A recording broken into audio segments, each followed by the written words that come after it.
protrusion. This neck is wider than this part, and this extrusion, the neck is narrow and पूरा herniate होकर nucleus pulposus इधर आ गया, and this is a disc sequestration which gets separated from the parent disc. Now, to describe a herniated disc, we have to tell the treating physician or you people whether the disc has herniated centrally or if it is off-centered, it is paracentral. ठीक है? We call it as paracentral towards right side, paracentral towards the left side. If it has gone into the foramen, we call it as foraminal herniation of the disc. And if it has gone beyond the foramen, then it is extraforaminal. Right? Central, paracentral, foraminal, extraforaminal. These are the words we use along with any type of disc. Focal disc bulge, disc protrusion, disc extrusion, sequestrated disc. Where is the problem creating? The disc is creating problem at what level? Right? Now coming to diffuse disc bulge. See here. This is a disc. This is at this level. Rest all discs are normal. Can you appreciate? Yes. They are within the confines of the vertebral body. But here we are saying there is some sort of pathology. The disc has gone beyond the vertebral margins posteriorly. And when I took the section of at this level, this axial section came out like this. Okay? So it has gone, we compare it on sagittal coronals, we keep on comparing. So this disc has gone beyond diffusely it has gone beyond the vertebral margins. Whole of the disc is going beyond the vertebral margins, and it is not compressing over the theca, but it has compressed over the lateral recesses. Yes. Bilaterally the lateral recesses are now no more visible. As I have shown you earlier, they should be fanned out here. It is compressing on right as well as left side. Now look at the facet joint. This facet joint is showing normal synovial fluid. It is normal, but there is mild reduction in the synovial fluid on the right side. However, there is no osteophyte formation, no what you call disarticulation, but it is the disc which is compressing over the lateral recess on this side. The facet joint, mild degenerative change is seen. The fluid which is so well appreciated is a little bit lesser, but it is still visible. So the ligamentum flavum, I'll tell you in detail. This ligament flavum is also normal. The epidural fat is normal. The thecal space is normal. The nerve roots are well seen. But the lateral recesses are being compromised by the diffuse disc bulge. Okay. Now disc protrusion. Again T2 weighted sequence. Now see, the thecal, the annulus fibers are still intact. However, this nucleus pulposus is coming down and here till here it has come. But still the fibers are seen as intact. So this is disc protrusion, and see the wideness of the neck of the protruded disc, isn't it? So this is disc protrusion, and it is compressing over the thecal sac at the spinal canal space posterior-centrally. Now the words are clear, the terms are clear, the things are clear. Got the things? Any confusion? No. So this is how we describe the thing. Now since I have taught you, now the things are becoming clearer. There is herniation of the nucleus pulposus, but some of the fibers of the annulus fibers are still intact. It is a wide neck, it is central, posterior central, and it is compressing over the thecal sac and the nerve roots. Compress होके पीछे को आ रहे हैं ना by this. The lateral recesses appears normal. The facet joints, they also appear almost normal. So I'll describe this disc. This is the disc. This is the culprit. The red mark I have done. This is a posterior-central disc protrusion. Which is compressing over the thecal sac. Which is compressing over the thecal sac means it is compromising the spinal canal space. However, the lateral recesses, the intervertebral foramina at this level, they appear normal. इतना समझ आया? Yes. Again, disc extrusion. Now see, it is a narrow neck, and see how much amount it has come. Okay? इस level पर, it is at the level of L5S1. The L5S1 disc has extruded out. This much I get information of the sagittal cut. इस level पर normal है, इस level पर normal है। ये आपको कॉडा इक्वाना नर्व रूट्स दिख रहे हैं। ये CSF is right, this is a T2 weighted sequence, but at this level I am seeing there is a disc extrusion. समझ आया why it is disc extrusion? Okay, again see disc extrusion. It is a sagittal cut, it is a T2 weighted sequence. This is narrow and this is too much compression. Neck इसका narrow है, this is much wider. So this and it is, ये theca को देखो कैसे lift up किया हुआ है इसने, यहाँ पर दिख रहा है? ठीक है, जो ड्यूरा मैटर है that has been lifted up. ये एपिड्यूरल फैट है, ये वाइट, और ये थीकल सैक है, उसको स्पाइनल कैनाल स्पेस को कॉम्प्रोमाइज कर रहा है, उसको लिफ्ट अप कर दिया। Appreciated this? यस, इतना समझ आया? नाउ सीक्वेस्ट्रेटेड डिस्क, सी इस लेवल L5S1 के लेवल पर ये एक डिस्क थी और ब्लैक थी, पूरी disc desiccated. Oh I forgot to tell you, with age the nucleus pulposus, it loses its fluidity, it loses its that is disc desiccation, dehydration हो जाती है डिस्क की as we age, तो disc की desiccation हो जाती है, तो it becomes all black. On T2 weighted sequences the fluid, मैंने बोला fluid will be bright, वो hyper intensity आपको दिखेगी नहीं, whole of the disc with age becomes dehydrated, desiccated, the nucleus pulposus loses its fluidity. So on T2 weighted sequence the disc will appear now as black. ठीक है, वो तो see the disc, ये इस disc को appreciate करो, you can see the, ये internuclear cleft होता है बीच में, ये normal चीज होती है। This is nucleus pulposus, उसमें internuclear cleft है, ये बाहर वाले annulus fibers है, ये internuclear cleft है, ये nucleus pulposus है, ये annulus fibers है, ये सब normal है। लेकिन at this level this is whole is black, that means this desiccation हो गई है, nucleus pulposus अब आपका डिहाइड्रेशन हो गई है, उसमें वाटरी कंटेंट नहीं रहा, इसलिए वो T2 weighted सीक्वेंस पे ब्लैक दिख रहा है। And now this one is the disc, और ये एक अलग से एक टुकड़ा आपको दिख रहा है एट दिस लेवल, अनदर एक टुकड़ा अलग से दिख रहा है, this is a sequestrated disc. Parent disc से वो अलग हो गया और उसमें थोड़ी एडिमा है, उसमें स्वेलिंग है, इसलिए वो थोड़ा सा T2 पे हाइपर इंटेंसिटी दिख रहा है। So it is a sequestrated disc, separate हो गया है। Now sites of narrowing, as I told you, a good radiologist will always give you 3 sites of narrowing: spinal canal space, lateral recess, intervertebral neural foramen. Now we are concerned with these 3 क्योंकि वहाँ से nerve roots को जाना है और nerves की compression होनी है, patient को symptoms nerve compression से आने हैं। तो अगर सर्जरी होनी है या आपके मैन्यूवर्स हैं, at what level the disc is creating a problem to the patient, वो हमारे maneuvers, हमारी surgery, हमारी treatment modality will change. So the radiologist must tell कि किस level पर disc problem कर रही है, कौन सा nerve root compressed है. That is defined at 3 places: the spinal canal space, lateral recess and intervertebral neural foramen.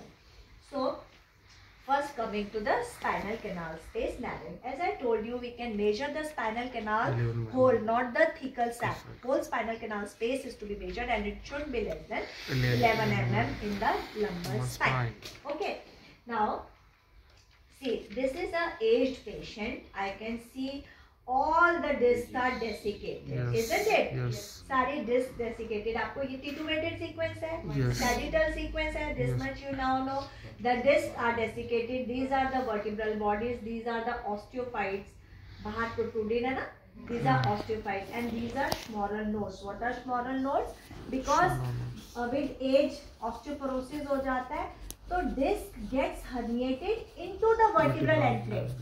एक तो डिस्क herniation इधर posteriorly हो रही है, बट क्योंकि बोन इतनी सॉफ्ट हो गई है बिकॉज ऑफ ऑस्टियोपोरोसिस कि डिस्क वर्टिब्रल एंड प्लेट्स में घुस जाती है. They are known as Schmorer nodes. ठीक है, ये आपको जो ये ऐसे ऐसे दिख रहे हैं उनके अंदर डिस्क घुस गई है, that is Schmorer nodes. And discs are desiccated. There are osteophyte formation. ये एक old age की spine है. There is straightening of the lumbar curve. Otherwise we have a lordotic lumbar curve जो रहता है, mildly lordotic रहता है. But there is straightening. Why? Because muscles are under spasm. Pain है, तो muscle spasm में है. उन्होंने vertebral curvature को straighten up कर दिया है. So this much information, see how much information you are getting on this simple one image को देखने से आपको T2-weighted sagittal image that there are disc desiccations, there are osteophyte formation, there are Schmorer node formation, and there is disc herniation at this level. ठीक है, ये आपका coda इक्वाना के nerve roots, how crumbled up they are, isn't it? कितनी fine मैंने आपको दिखाया है, thread like freely moving रहते हैं, but there are because of this disc, herniated disc, and there is ligamentum flavum hypertrophy, बाद में बताती हूँ. These cauda equina nerve roots are crumbled up, jumbled up. तो patient को all these things are causing pain to him. ठीक है? In the axial section, इस level पर ये section लिया हुआ है.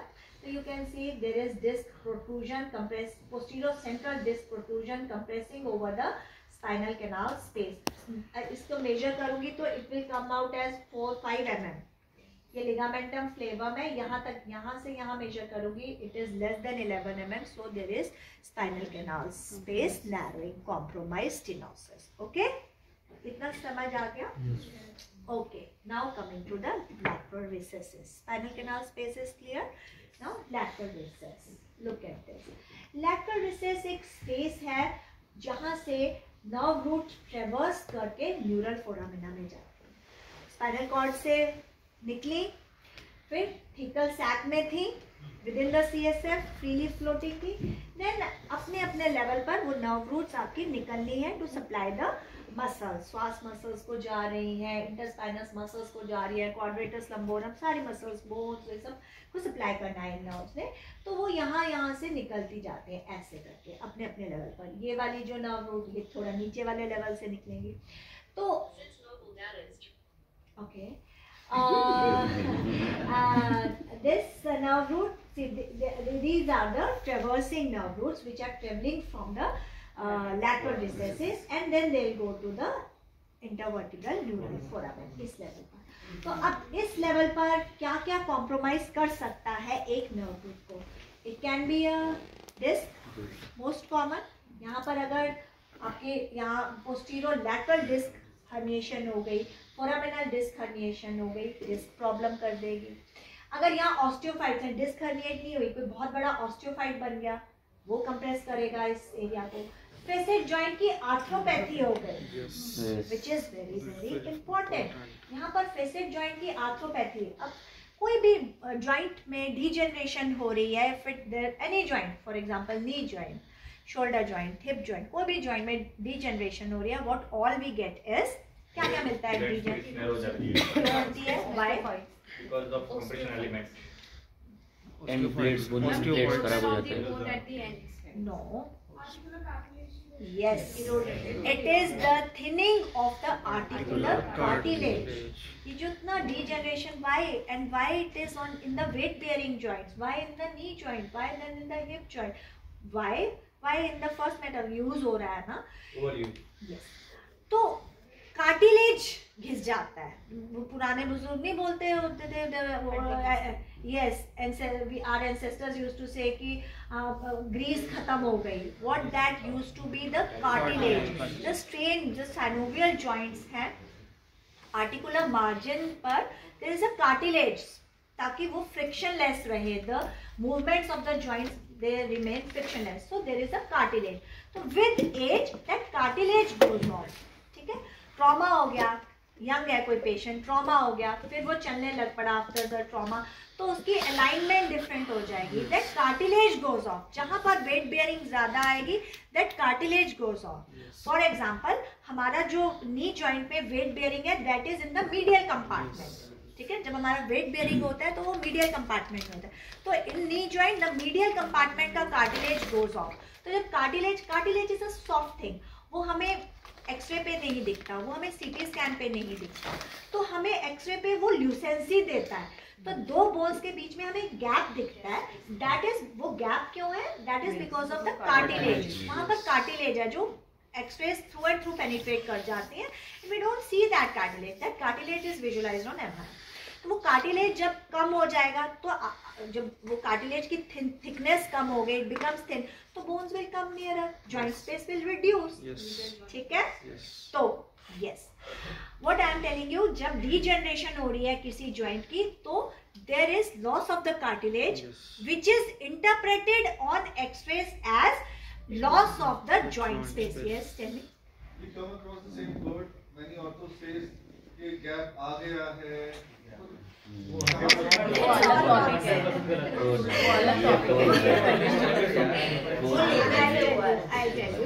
There is something infective going on.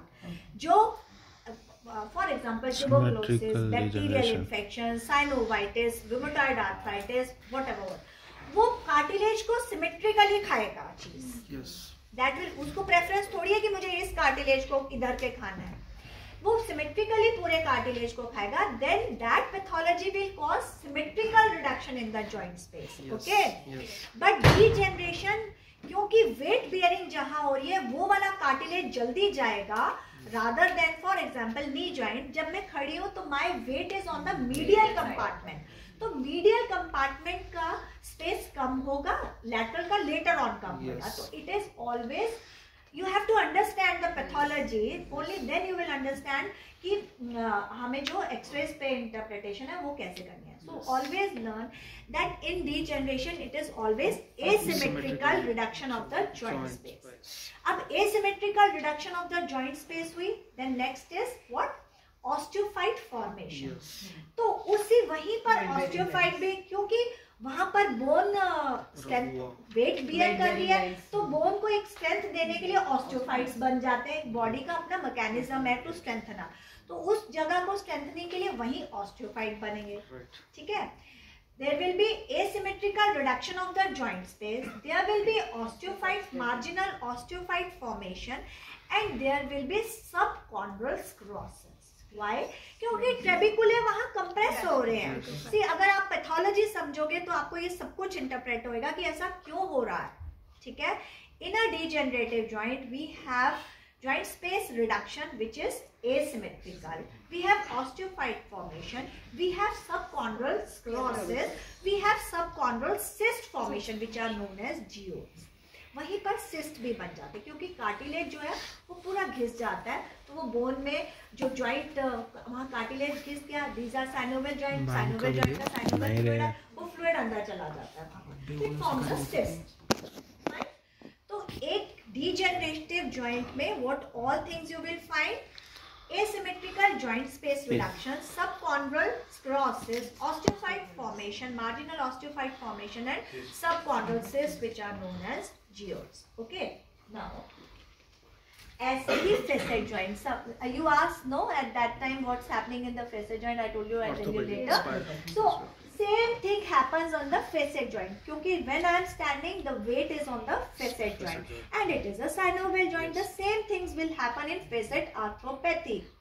Okay, जो आपका फ्लूइड नहीं रहेगा, फ्लूइड का रिडक्शन हो जाएगी, आपका यहाँ मार्जिनल ऑस्टियोफाइट बनने लग जाएंगे. डिपेंडिंग पेशेंट को अगर ऐसे है, थोड़ा उसको स्कोलियोसिस है, तो उस साइड को वेट बेयरिंग ज्यादा हो रही है, अगर इधर को है तो इधर को ऑस्टियोफाइट बनने लग जाएंगे. उसके डिपेंडिंग उसका किस तरफ को वेट बेयरिंग है, तो मार्जिनल ऑस्टियोफाइट बन जाते हैं यहाँ से ऐसे ऐसे बड़े से, तो they can compress over this thing. ठीक है. Then what will happen, sometimes एक कैप्सूल होता है around the every synovial joint, you people must be knowing capsule रहता है. तो डीजेनरेशन के साथ उस कैप्सूल में टीयर आता है and this synovial fluid comes out.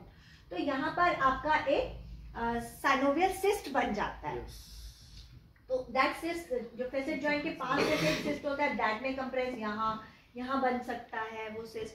तो this lateral recess can be compromised because of number of things. It may get compromised because of disc. It may get compromised by the osteophyte from the vertebral body. It may get compromised by facet joint arthropathy, by synovial cyst. अगर यहाँ कोई tumour पड़ा है, ligamentum flavum की hyper, so many causes will be there because of for the lateral recess to get compromised. Okay? Yes. समझ आ गया? Okay. Now see here, another patient. This is a T2 weighted sequence. Here I am seeing a disc protrusion. A large disc has protruded, which is compressing over the right-sided lateral recess. ठीक है? And thecal sac is also compromised at this level. यहाँ का lateral recess is still better, लेकिन थोड़ा तो compromise है because यहाँ भी diffuse bulge, disc bulge आ रहा है. Report like this again. See, there is a disc protrusion. The disc has protruded paracentrally, posterolaterally, not posterocentral but posterolaterally, compressing over the lateral recess as well as thecal sac on the right side. ठीक है? Again another patient, यहाँ पर आपको disc दिख रही है. Now it is compressing over the thecal sac and lateral recess on the left side. ठीक है? Now third level is intervertebral neural foramen level. I told you जब spine काटनी है या knee के sections लेने हैं, it always start from right to left. The consensus बना कि अगर मेरा vertebral lumbar spine काटना है तो the sections will start from right. ऐसे ऐसे ऐसे ऐसे कटेंगे, ठीक है? Sagittal sections ऐसे ऐसे ऐसे कटेंगे. Coronal anterior to posterior कटेंगे, ठीक है? तो ऐसे ही जब हम राइट टू लेफ्ट काटते हैं तो सबसे पहले हमारे पास ये राइट साइड के इंटरवर्टिब्रल न्यूरल फोरामिना दिखेंगे. फिर सैजिटल में जैसे सैजिटल एक लिया, फिर और आगे फिर आगे डिस्क का vertebral body, then left side के गिव मी दिस.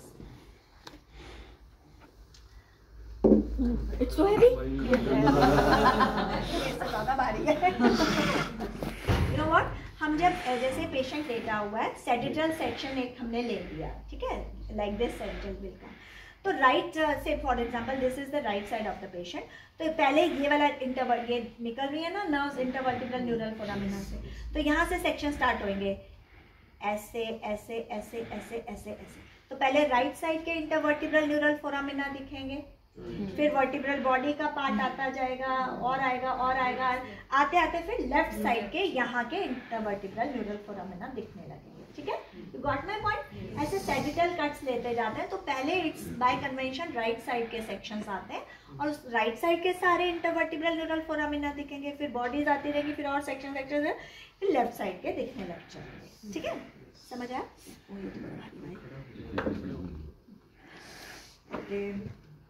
तो the intervertebral neural foramina, they are best seen in the sagittal cuts. This is a T2 weighted sequence. आपको ये एक ओवल शेप चीज दिख रही है, दिख रहा है, ये appreciate हुआ here also. So this oval one is the intervertebral neural foramen. ठीक है, और इस इंटरवर्टिब्रल न्यूरल फोरामेन में आपका डॉर्सल रूट गैंग्लियन पड़ा हुआ है और ये छोटे जो और हैं दीज आर वेसल्स. ठीक है, वेसल्स आर्टरीज वेन्स. ठीक है, वो. तो इस डॉर्सल रूट गैंग्लियन को what all can compress, see disc, यहाँ से अगर डिस्क निकल जाए तो वो कंप्रेस कर दे. ये फेसेट जॉइंट्स हैं आपके, यहाँ से ऑस्टियोफाइट आया वो कंप्रेस. फ्रैक्चर हो गया यहाँ पर, मान लो किस पेशेंट को आपका पार्जिन आर्टिकुलरिस का फ्रैक्चर हुआ वो कॉम्प्रोमाइज, यहाँ कोई ट्यूमर हो गया वो कॉम्प्रोमाइज कर देगा. ठीक है, तो हम we define the intervertebral neural foramina lateral cuts में, सैजिटल कट्स में डिफाइन करते हैं कि इस न्यूरल फोरामिना में जो डॉर्सल रूट गैंग्लियन है, ये जो दिख रहे हैं, ये किस चीज से किस लेवल पर कॉम्प्रोमाइज हुए. ऐसे राइट साइड के आएंगे, ऐसे लेफ्ट साइड के न्यूरल फोरामिना भी दिखेंगे. ठीक है ना. अगेन इस लेवल पर you see, look at this. ये एक सेक्शन है, फॉर एग्जांपल ये राइट साइड का सेक्शन है. L4 L5 के लेवल पर ये डिस्क हर्निएट हुई and it has compromise this intervertebral, ये दिख ही नहीं रहा इंटरवर्टिब्रल न्यूरल फोरामिना हमें इस लेवल पर. ठीक है, नाउ सी यही डिस्क यहाँ पर फोकल डिस्क बल्ज था राइट साइड पर and it has compromise not only the lateral recess but also the intervertebral neural foramen के लेवल तक कंप्रेशन दे रहा है. ठीक है, लैटरल रिसेस भी कॉम्प्रोमाइज हुई है, इंटरवर्टिब्रल न्यूरल फोरामेन की भी कॉम्प्रोमाइज. यहाँ इतना अच्छा नहीं दिख रहा ना, लैटरल रिसेस यहाँ देखनी है, स्पाइनल कैनाल स्पेस एक्सियल में देखनी है, intervertebral neural foramen to be interpreted on the sagittal joints. ठीक है, so this disc is causing compromise of the lateral recess and the intervertebral neural foramen on the right side. ठीक है. Now coming to ligamentum flavum. Ligamentum flavum is basically a ligament which lines the inner part of the lamina. ये जो vertebra है, this is the ये तो disc है, चलो यहाँ vertebral body होती है, and then these are the posterior elements. Posterior elements में आपके facet joints I already taught. Then this part of the vertebra is known as lamina. The two laminae they unite together to form the spinal process. ठीक है? तो जो lamina का inner part है वहाँ पर और the facet joints का वहाँ पर एक ligament रहता है, that is known as ligamentum flavum. inner part को line करता है, V shape का होता है. Ligaments एक और important point on T2 weighted sequences or for that matter any sequence. Ligaments, tendons, the cortex, not the marrow but the cortex of the bone, they all appear hypointense. सारे body के ligaments, सारे body के tendons and cortex of the bone appears hypointense, black, hypointense on T2 weighted sequence. ठीक है, black color की दिखती है. तो this is the ligament which appears black on T2 weighted sequence. और इसकी मेजरमेंट के लिए we draw a line along the ligamentum flavum और मैक्सिमम थिकनेस पर परपेंडिकुलर ड्रॉ करते हैं. It should not be more than 5 mm. 5 mm से ज़्यादा नहीं होगा. I forgot to tell you, ये जो लैटरल रिसेस का डायमेंशन होता है ना, that should not be more than 4 mm. 4 mm से less, that should not be less than 4 mm. 4 mm से लेस नहीं. Spinal canal space 11 mm, lateral recess 4 mm, ligamentum flavum 5 mm, maximum thickness. ठीक है, perpendicular draw करके. Now look at this. You said maximum thickness or minimum? इससे ज़्यादा नहीं होना चाहिए. This is the ligamentum flavum. This is a T1 weighted sequence. This is epidural fat. ठीक है, T1 पे भी फैट, ये फैट है सारा, ये पेशेंट का फैट है सारा, that is bright.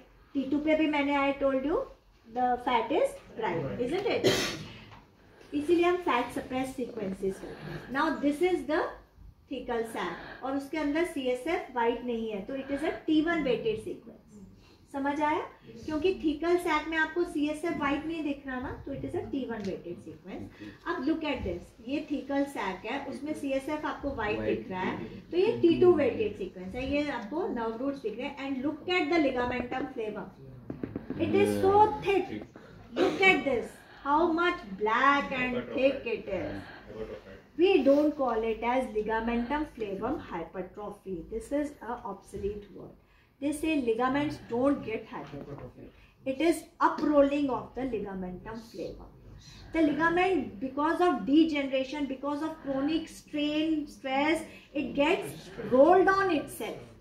So it becomes thick, more than 5 mm. Can you appreciate how much thick it is? And it is compressing over this thecal sac from posteriorly, isn't it? The facet joints are normal. The synovial fluid is well seen on the facet joints are normal, but culprit is this ligamentum flavum.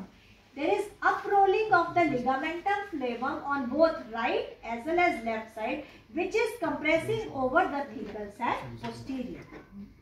And there is loss of epidural fat. यहाँ fat ही नहीं दिख रहा, सारा compress हो गया, सारा इस ligamentum flavum इतना थिक हो गया है. That is compressing over the epidural fat as well as. I could have mentioning about the hypertrophic anterior recesses also. Yes. I'll teach that also. वो भी है इसमें. Now, as I told you, ligamentum flavum हम axial पर देख रहे हैं, है ना? But sometimes we can see it on sagittal also. Sagittal cuts पे भी हमें ये आप ये देख रहे हो, this is the thecal sac की ब्लैक वाली लाइन आ रही है ना, थीकल सैक. ना उसके पीछे थीकल सैक के पीछे जो मैंने एक्सेल में दिखाया, this blackishness, this one, this is ligamentum flavum. See how much थी. यहाँ डिस्क तो नॉर्मल है, डिस्क तो निकली नहीं, that is within the confine. ये पीछे से क्या चीज ऐसी आ रही है which is compressing over these cauda equina nerve roots. This is uprolling of ligamentum flavum. ये ligamentum flavum की uprolling हो रखी है posteriorly. So you can appreciate the ligamentum flavum on axials as well as on sagittal cuts. Got my point? वो posteriorly compress And the करेगा. ligamentum flavum thickened at the level, we are saying the uprollum, that's why it is happening at the level only. If it had been thickened, so it will have been on the whole length. That will happen at its own level only, dear. जैसे ये है ना, I'm looking at, for example, this is L4 L5 है ना, तो L4 L5 का ligamentum flavum ये है, L3 L4 का ligamentum flavum ये है. But what we have learned is the ligamentum flavum, it is a continuation from the या है तो वो पूरा में, it's all पूरे में ही है. लेकिन जो ये thickened level wise, हम हर चीज लेवल पर डिफाइन करें ना. अब मैं लिख दूं there is thickening of ligamentum flavum. अब मान लो सर्जन को ऑपरेट करना है, पेशेंट इतना सिम्टोमेटिक है, लेवल नहीं लिखूंगी तो वो निक कहाँ देगा, कहाँ सर्जरी करेगा, यहाँ थोड़ी खोल देगा. यहाँ भी लिगामेंटम फ्लेवम है, यहाँ भी है. I have to tell him किस लेवल पर क्या हो रहा है. will appear hyperintense on T2 weighted sequence. It is a T2 weighted sequence which is showing synovial fluid. ये facet joint है, बिल्कुल बढ़िया है. Now look at this. This facet joint is showing the normal synovial fluid, where here we are not seeing anything. So यहाँ पर facet joint arthrosis हो रहा है. These facet joints are very painful to the patient. आप clinically judge करते हो posteriorly किस level पर है, कहाँ tenderness है. So मैं यहाँ पर दे सकती हूँ कि facet joint arthropathy हो रही है patient को. But since it is not compressing over any nerve root, यहाँ कोई osteophyte नहीं बना है, यहाँ कोई compression नहीं है, the patient may not be symptomatic for this. That you have to judge. You have to do clinico-radiological correlation. कि report में ये आ रहा है, is the patient symptom? He may not be, or he may be too much. वो तो अब अपनी अपनी body है, किस level पर compression हो रहा है, कौन सा nerve root जा रहा है. That all has to be correlated. ठीक है. आपको facet joint arthropathy धीरे धीरे what happens जब facet joint पे जोर पड़ता है तो जैसे bones के alignment they get changed, osteophyte बनते हैं, यहाँ भी osteophyte बनते हैं, they become mushroom like. जैसे mushroom होता है ना, ऊपर से फूला हुआ सा and then they become mushroom like. वो भी facet joint arthropathy का ही part है. And once they become thickened and mushroom like, they will compress over something. या तो lateral recess पे compress करेंगे या thecal spinal canal space को compromise करेंगे. Again, as I told you, sometimes facet joint ठीक है, लेकिन जो इसका capsule था, that gets teared off. Capsule से tear हुआ, synovial fluid बाहर निकल गया और उसमें थोड़ा debris है.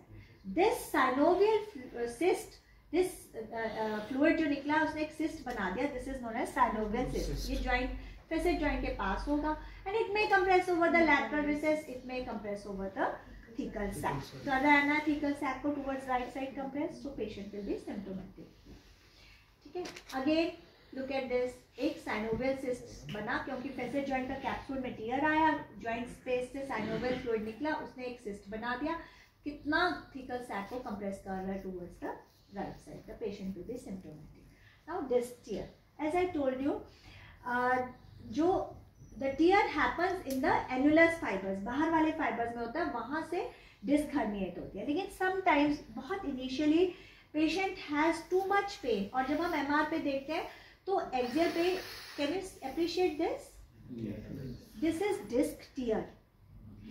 ये एनुलस फाइबर्स है, उनमें टीयर हुआ है, बट अभी डिस्क हर्निएट नहीं हुई.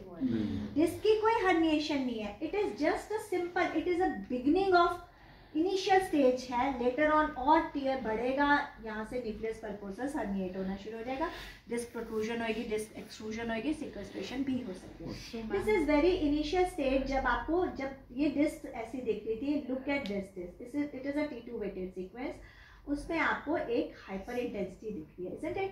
तो वहाँ पर इन्फ्लेमेशन है, वहाँ पर अडीमा है, वहाँ जब भी फ्लूइड आएगा तो T2 पे हाइपर इंटेंसिटी आएगी. This you can appreciate here also.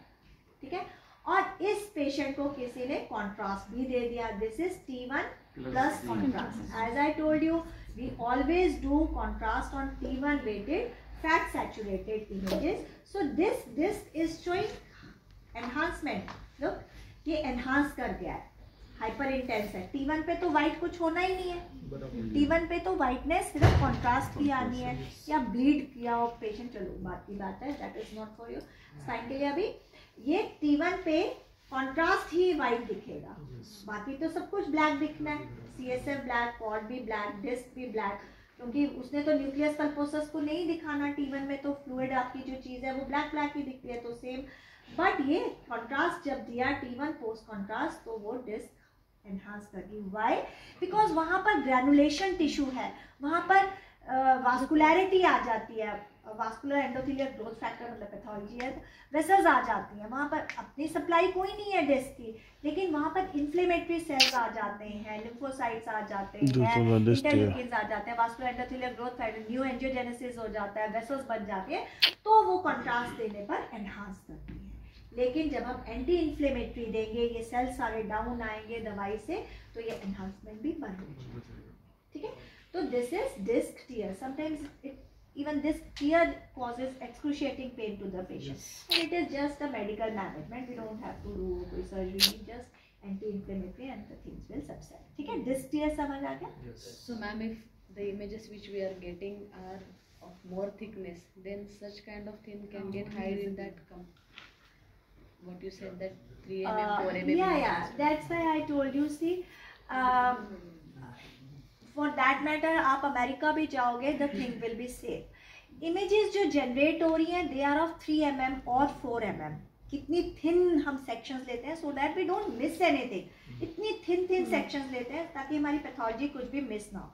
तो ऐसा करने पे वी जनरेट 600 to 700 इमेजेस आ जाते हैं। We can not give those images, तब तो एक पेशेंट पे 25 फिल्म्स लग जाएंगी, जो फिल्म्स हम आपको देते हैं। इन्वेस्टमेंट से ज्यादा खर्चा है। एग्जैक्टली, वो कौन बियर करेगा, वो तो अमेरिका भी नहीं बियर कर सकता। और पेशेंट को again see on T2 weighted sequence at this level L5S1 level पर एक हाइपर इंटेंस फोकस दिख रहा है, which is well appreciated on the axial section also. और ये disc, see the disc is focal disc bulge, vertebra के confine के beyond जा रही है ये disc. Can you appreciate it?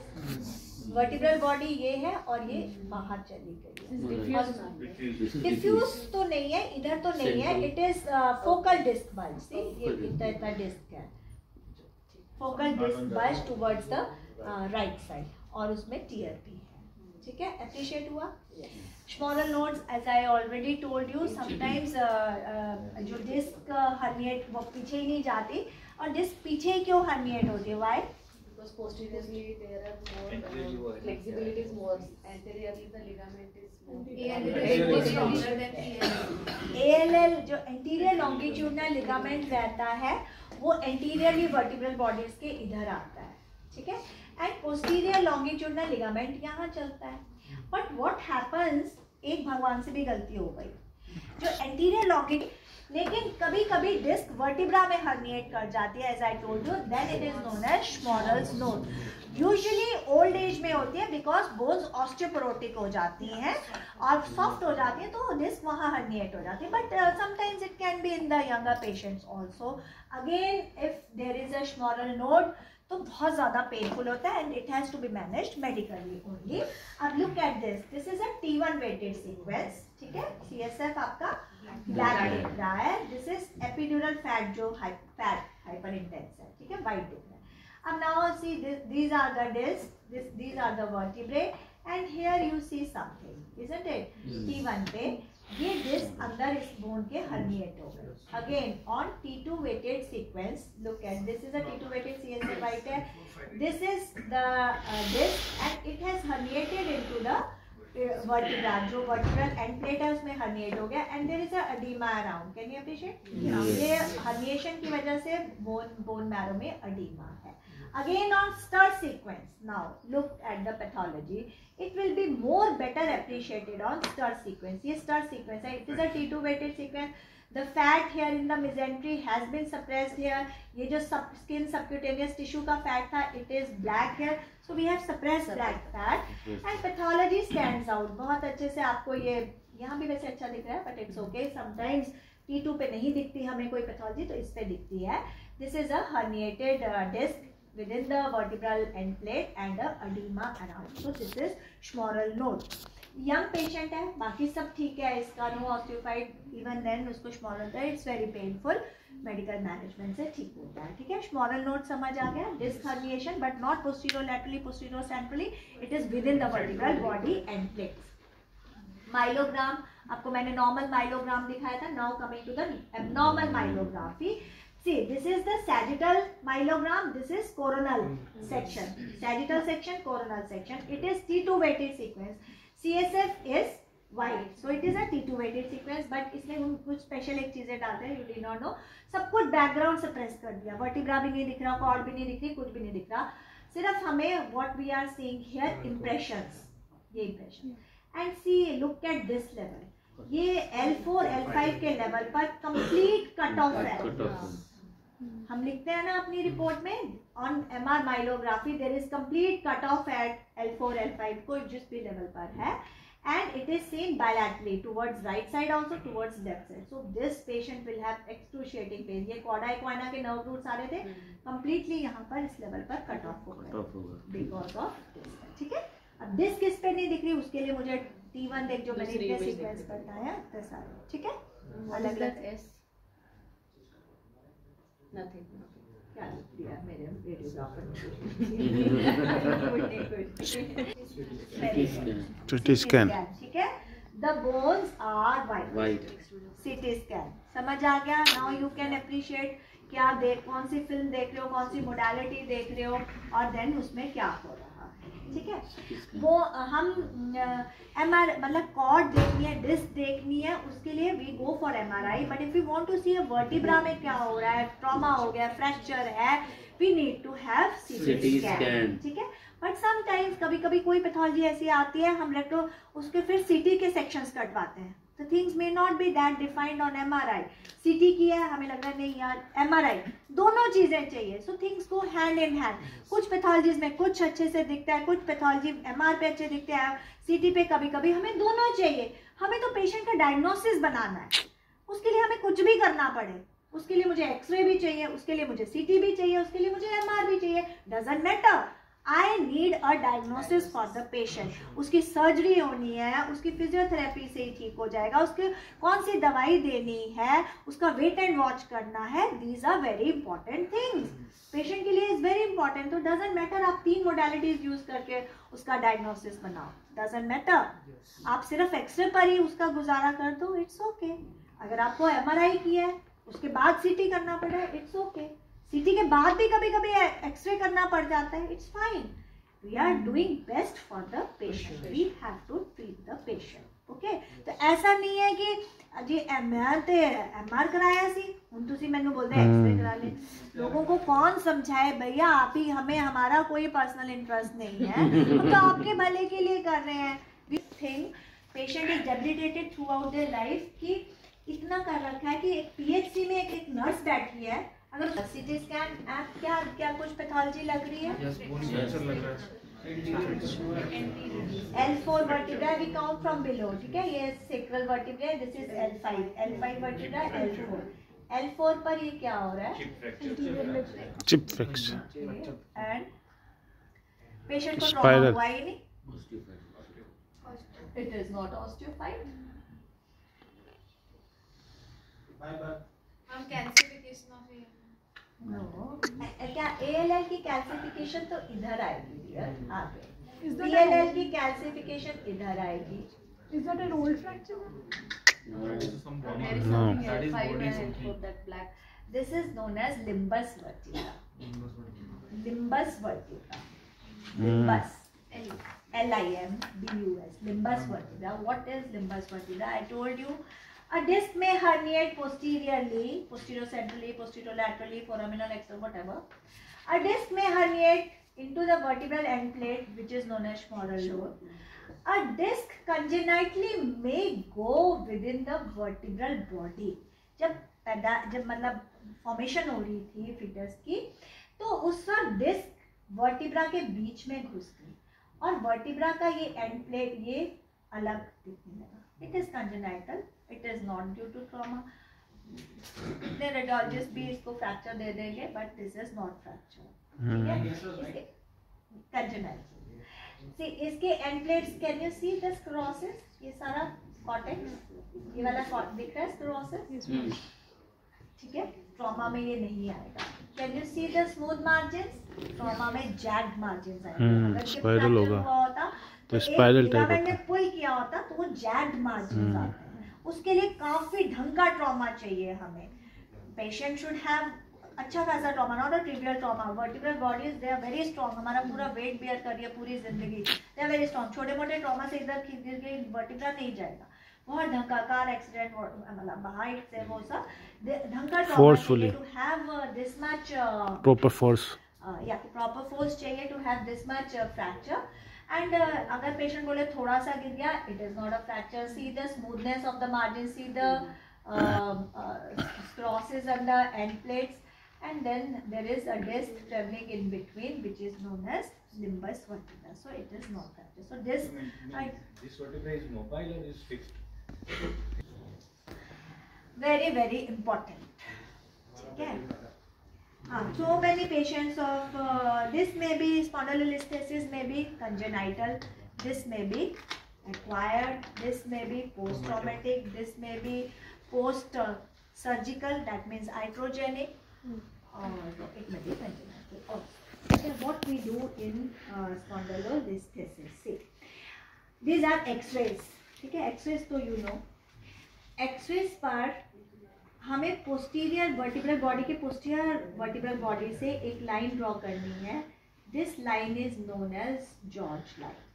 एक ये this line should be in continuation, there should not be any break in this line. जो vertebra का पोस्टीरियर मार्जिन है वहाँ से हम कहीं पर भी, for that matter cervical, thoracic, lumbar, पूरी spine, this line should come in continuation, इसमें कोई ब्रेक नहीं होना। This line is known as George line. Now look at this.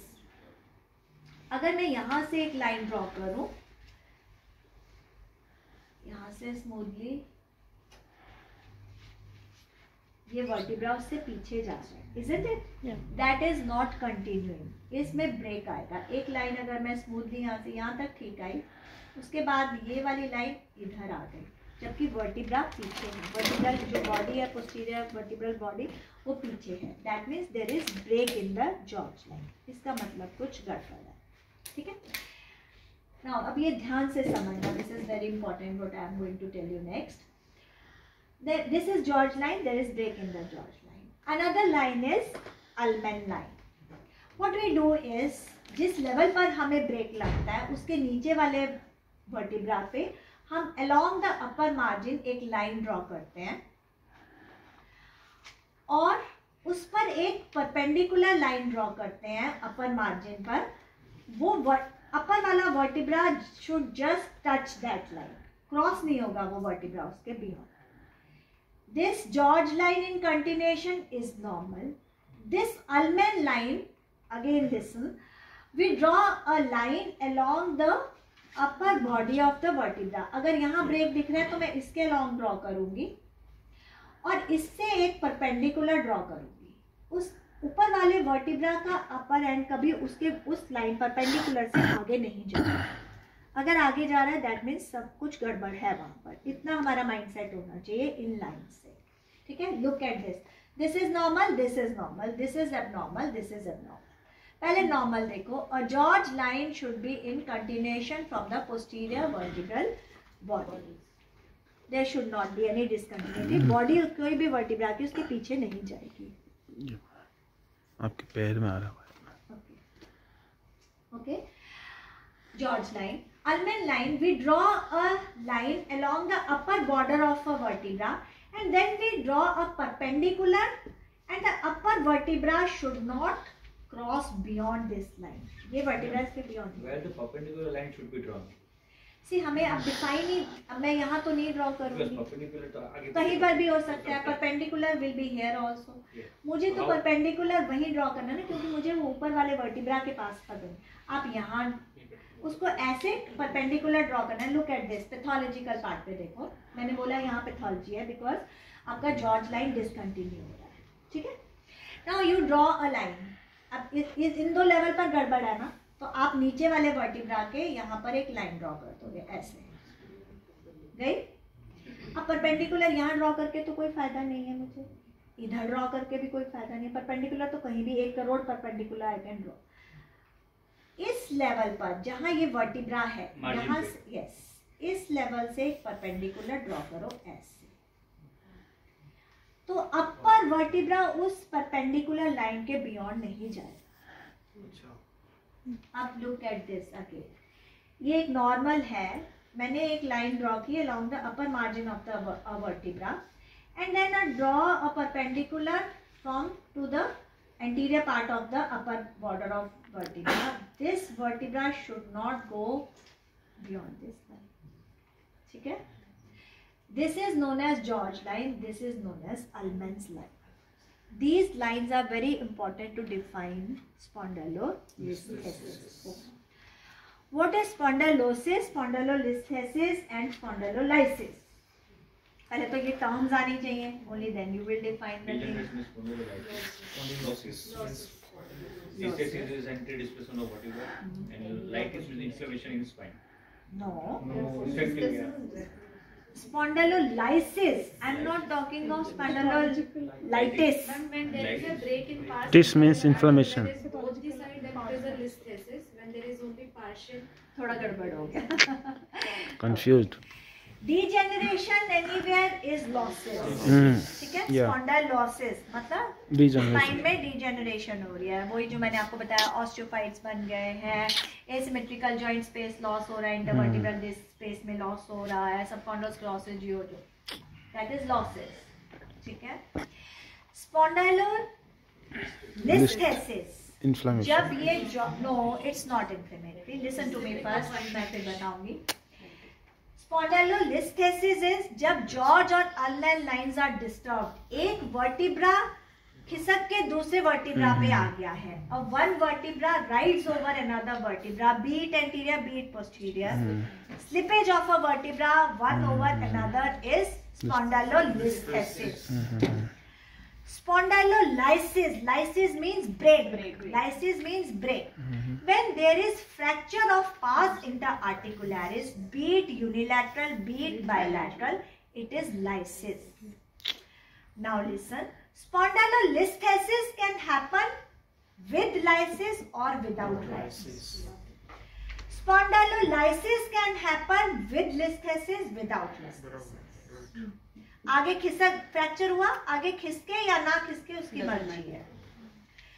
स्पॉन्डाइलो आगे खिसका, लाइसिस है, टूटा है, नहीं टूटा है, उसकी मर्जी है। ओके, इतनी बात समझ आई? लॉसिस एक अलग दुनिया है, डीजनरेशन छोड़ दो। Listhesis and lysis, listhesis is slippage, lysis is breakage. Listhesis के साथ लाइसिस हो सकता है, लाइसिस के साथ लिस्थेसिस हो सकता है, दोनों इकट्ठे हो सकते हैं, दोनों इकट्ठे नहीं भी हो सकते। इतनी बात समझ आई? Got the thing? क्लियर हुआ? जो जॉर्ज लाइन और अल्मैन लाइन है, that defines your listhesis. Listhesis इतना समझ आ गया? वो आगे वर्टिब्रा जा रहा है या पीछे वर्टिब्रा जा रहा है, वो डिफाइन करता है। ओके, अब अगर वर्टिब्रा आगे या पीछे गया है, उसकी ग्रेडिंग करनी है हमें, कितना ग्रेड है, बिकॉज दैट विल डिफाइन कि उसकी सर्जरी होनी है या उसकी कंजर्वेटिव मैनेजमेंट होना है। So we have a classification which is known as Meyerding classification. ठीक है? मेयरडिंग क्लासिफिकेशन क्या है? Again you draw a line along the upper border of that vertebra, जैसे हमने यहाँ ड्रॉ की थी वैसे। अब इस लाइन को हम 4 क्वाड्रेंट्स में डिवाइड कर देते हैं। पीछे से वर्टिब्रा के मार्जिन को देखते हुए 25%, 25%, 25%, 25%। ठीक है? 4 क्वाड्रेंट्स में हम इस वर्टिब्रा को इस लाइन के अराउंड डिवाइड कर देते हैं। अब एक जो ऊपर वाला वर्टिब्रा का पोस्टीरियर मार्जिन है, वहां से लाइन ड्रॉ करते हैं और देखते हैं वो किस क्वाड्रेंट में फॉल कर रही है। पीछे से देखना है ये। ठीक है? आप सी, दिस इज 25%, दिस इज यहाँ 50% हो गया ना, तो it is 25 to 50%, second grade, grade 2। It is spondylolisthesis of L5 vertebra over LS1 vertebra and it is grade 2. इतना समझ आया? Yes. Am I clear? Yes. फिर से देखो, important है. Spondylolisthesis की grading करते हैं, which is known as Meerding classification. For that, we draw a line along the upper margin of the vertebral body. We divide that line, that vertebra, into 4 columns, and a line is drawn from the posterior margin of the upper vertebra, and we see where it falls. And where it falls, we grade it accordingly. It is 25%, 25 to 50%, 50 to 75%, 75 to 100%, and more than 100%. अगर पूरा vertebra का ये वाला posterior element यहाँ आ जाए, it is ptosis. पूरा vertebra slip होकर आगे आ गया, it is ptosis of L5 over S1. गिर गया है वो vertebra उस पर, ठीक है? P silent, PTOSIS, P silent, ptosis. हाँ, आँख वाला same, ठीक है? ptosis, ठीक है? गिर गया, lid गिर जाती है ना नीचे, that is ptosis, ठीक है? तो Meerding classification, am I clear? George line, Ullmann line and Meerding classification for defining spondylolisthesis. Okay. Now look, this is X-ray. These, yes. To define lysis, lysis is break in the cortex. This country, break where it happens. To happen listhesis is pass interarticularis में break हो जाता है, ठीक है? Pass interarticularis को देखने के लिए हमें oblique x-rays कराने पड़ते हैं. We don't see that part in AP view or in the sagittal view. We have to get it done right oblique and left oblique. Left oblique, right oblique. Oblique करते हैं हम x-rays, तब हमें pass interarticularis का part अच्छे से दिखता है. Now look at the normal first. This is oblique right-sided view and this is oblique left-sided view X-ray of a patient. Here you can see, ये तो vertebral body है. अब appreciate करो, एक dogs की shape में एक शक्ल आ रही है.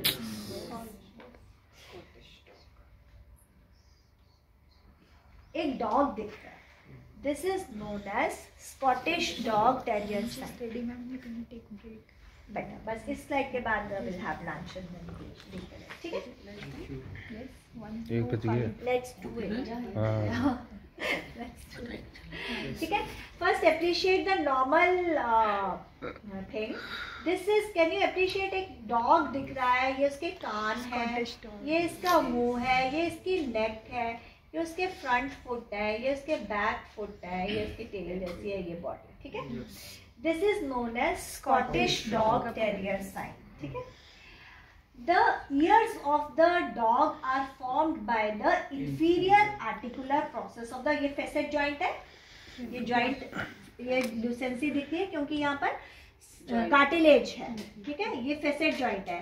It is formed by the inferior articular process of ये वाला vertebra, inferior articular process of the superior vertebra and superior articular process of inferior vertebra. ये facet joint है. तो ear of the Scottish dog is formed by the inferior articular process. The neck is formed by pars interarticularis. ये है वो part जिसने fracture होना है, ठीक है? This neck of the dog is formed by pars interarticularis. The nose, ये जो nose and the मुंह शक्ल वाला part है, that is formed by the pedicle. ये pedicle बनाता है. And the forefoot is formed by the inferior articular process of ये वाला vertebra. और body is formed by the lamina. और ये spinous process उसकी tail बनाती है, ठीक है? अब इसके नीचे वाले में देखो, see ये ear बन रहा है, ये nose वाला part है, और जो neck है वहाँ एक lucency दिखती है. So it is lysis. यहाँ टूट गया, fracture. It may be congenital, it may be traumatic, it may be iatrogenic. अगर सर्जरी हुई है तो सर्जन से ही फ्रैक्चर हो गया है, iatrogenic. पैदाइशी है, कंजेनाइटली यहाँ प्रॉब्लम थी, स्पेशली ये जो बच्चे बहुत जल्दी वॉकर में चलने लगा देते हैं ना, उनके स्पाइन पे स्ट्रेन पड़ता है. बेबी तो वॉक कर रहा है वॉकर पे, but whole strain is on इस L4 L5 पर स्ट्रेन आता है बेबी का. अभी वो कार्टिलेजिनस होता है, then it doesn't get formed only. तो वहाँ ये लाइसिस रह जाता है. So it walker is not at all fit. Baby should never be in walker. उसको नॉर्मल क्रॉल करने देना, उसको अपने आप से खड़ा हो. नेवर पुट द बेबी, क्योंकि वर्किंग फीमेल्स उनको लगता है वॉकर में डाल दो, मुसीबत खत्म, खुद इधर उधर घूमता रहेगा.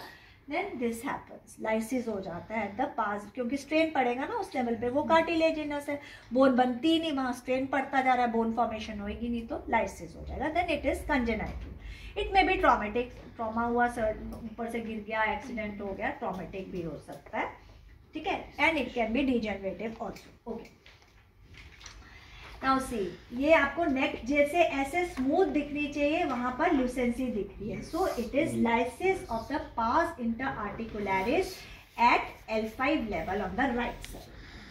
अब be it consider it as the same patient या कोई चलो डिफरेंट पेशेंट. लेफ्ट साइड का किया हमने, ये लेफ्ट लिखा है, ये राइट लिखा है. अगेन लुक, ये एक नॉर्मल डॉग दिख रहे हैं आपको, ये वाले.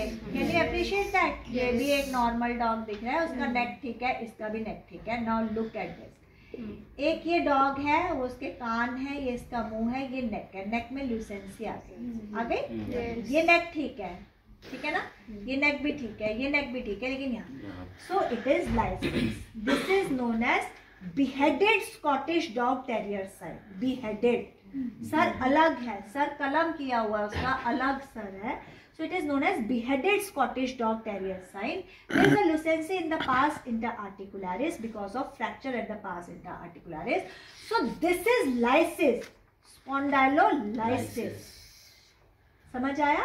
lysis, break, listhesis, slippage. ये फर्क है चीजें.